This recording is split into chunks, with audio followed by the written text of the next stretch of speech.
Hi. Is this better? It's better. No! Damn it. Okay. Adjust. So. Or what are the driving factors? Ah! I'm sorry. Don't do that! No, a second. What would be the driving factor? Or factors in... Wait, just wait. Okay, you ready?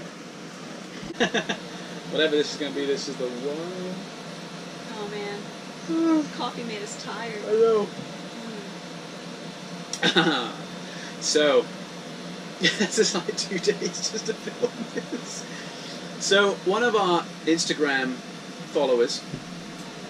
Dad's so random. Thank you very much. Thank you for following. Yeah, thank you for following. We really appreciate that.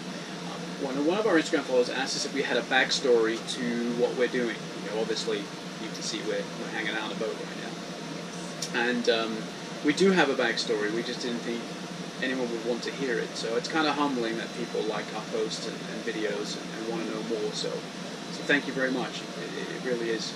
We appreciate it a lot. A backstory.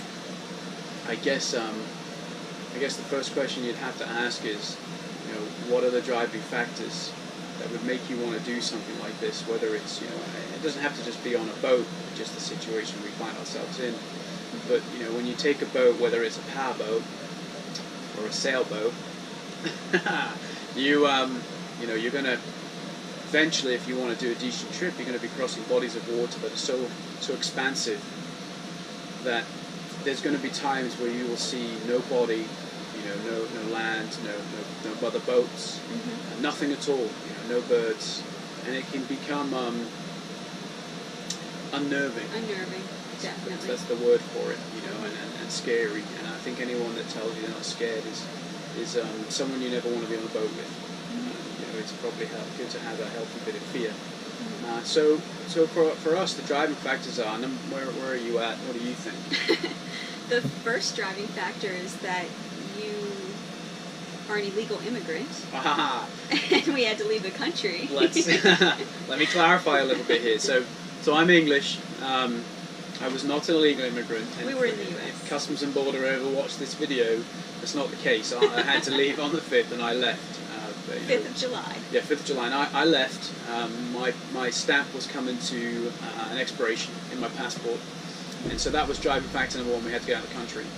We had other options. You know, we could have gone to Costa Rica and rented a property. You can rent out there for as low as, you know, $400 a month. You could still, you know, you live pretty well. But yeah, that was, yeah. We weighed our options quite a bit, and then I sort of pushed for this, even though I am new to sailing, and now I know why. Yeah, and hopefully, you know, I can get back in easy enough without having to climb a wall. Yes, there may be a wall by then. So that was driving factor number one. Driving factor number two. It's a trip that you've always wanted to take. I have always wanted. I've owned the boat now for about 6 years, and when I bought this boat, it was rotten, and we had mushroom, you know, fungus so big it was splitting wood apart. It was quite incredible. You know, you'd have come down here, you could have had a mushroom party. You really could have. You know, you needed to wear a respirator half the time to get in it. So, you know, it was rebuilt from the inside out by me and my dad. And we always planned to do a good trip around the Caribbean, and I wanted to show him the blue waters, and, you know, just some nice cruising and anchorages and some fishing and snorkeling. And he, you know, we put it together, and we never got a chance to do it. He was involved in a car accident. He died 3 months before our trip was supposed to start. So yeah, part of this is for him as well as me. You know, and it's long overdue. And I'll just touch on this just a real little bit. If you have a trip, or you have a boat, or you have a means to escape, and you find reasons to postpone it, you really should stop. You know, because there'll come a time where you've realized that you've missed out. Your opportunity to do the things maybe with someone, or go somewhere has gone, whether that someone's gone or whether the place has changed. It's no longer the place you wanted to explore in the first place. And we all know how the world changed. So, at some point you got to draw a line underneath your upgrades. Upgrades are fantastic, and you can hear the AC blowing here. That's an upgrade we put on. And, we only have it when we're doctored and marine, which is very rare.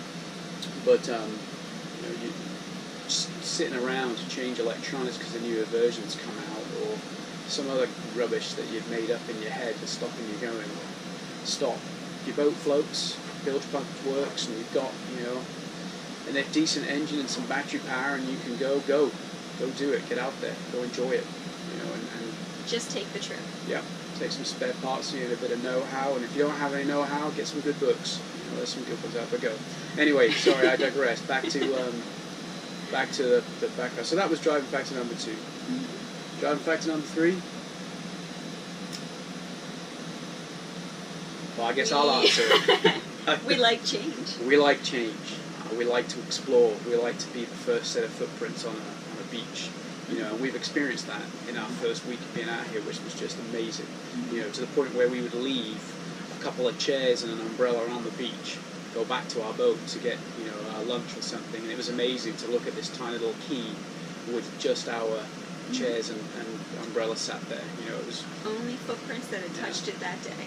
So that's our other driving factor. We like change. We like to explore. We like to see new things. And we like the challenge. You have to like the challenge. You have to definitely like to. Even the fear, really just on a small level. Yeah. And the stress that propels you to Yeah. keep fixing things and making the trip happen. Yeah. So there are driving factors. A bit more background then about us, about what we do for work and how we afford pull to do this this. off right now. Because that's probably the big question everyone always has: is how do they do this? Mm-hmm. Well, I guess we're quite lucky. We're obviously very lucky because we're sat on this boat in the Bahamas, so that's definitely some luck.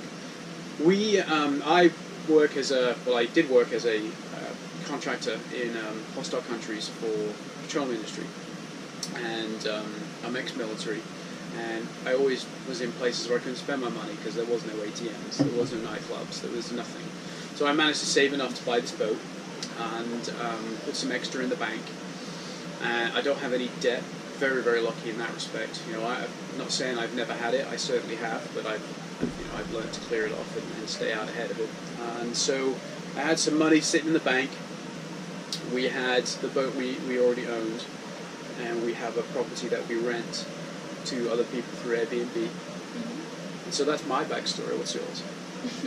I have an online store, and I have a very good friend who's managing the sales while I'm away. Thank God for her. Yeah. And I have had a interior design and painting firm for the last 15 years. I've been self-employed since my early 20s. And I have just burned myself out. I'm going to take a little time off. She looks really burnt out, doesn't she? I feel burnt out today. So that's my backstory. And we keep it very simple, which we'll get into in other videos.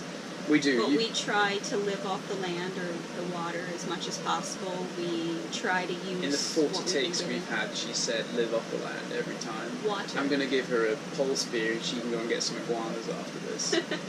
I won't eat iguana. We'll grill them up. I'd like some fish or a lobster. Not on the land. So that's pretty much it.